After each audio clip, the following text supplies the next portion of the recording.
As valued distributor of Yakult, we would like to take part for the successful implementation of waste recovery and compliance with EPR law. This could help us significant impact of the environment, likewise an opportunity for our business to contribute to tackling the growing volume plastic waste in the country, while preventing the loss of valuable resources and reducing environmental degradation. This could ensure the long-term sustainability of our business and take a significant step towards a circular economy.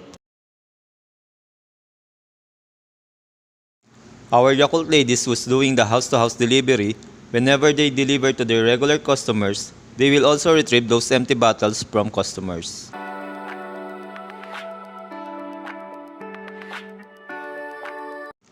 Yakult lady will now turn over all empty bottles that's been collected to our secretary at the center and making sure that it's being weighed and logged.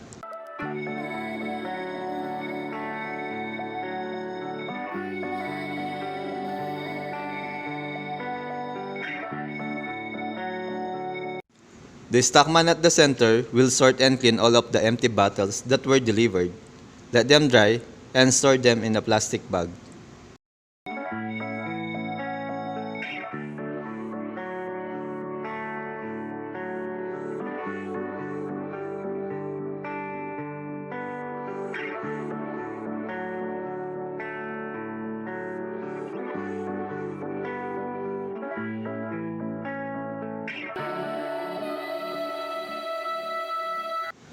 All accumulated empty bottles, at least once a week from the center branch, it will be transmitted to head office. Once in the head office, it will be received by assigned staff and will weigh the bottles. Will also be logged from what center.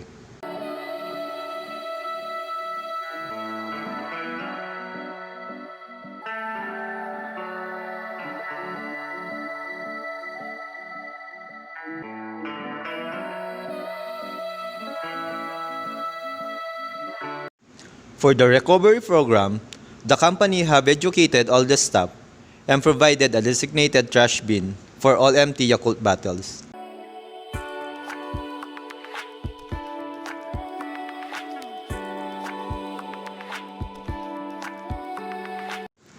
Once trash bin is filled, it will be collected by our staff.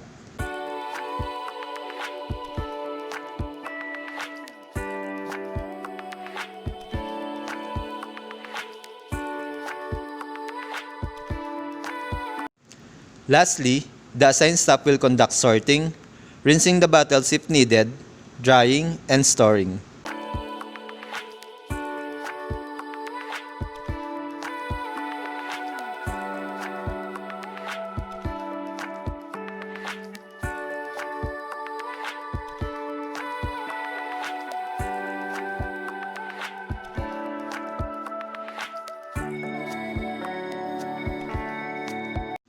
Our staff and Yakult ladies will ultimately work collectively towards a common goal by promoting healthy lifestyle while maintaining sustainable environment to support the well-being of current and future generations. Thank you.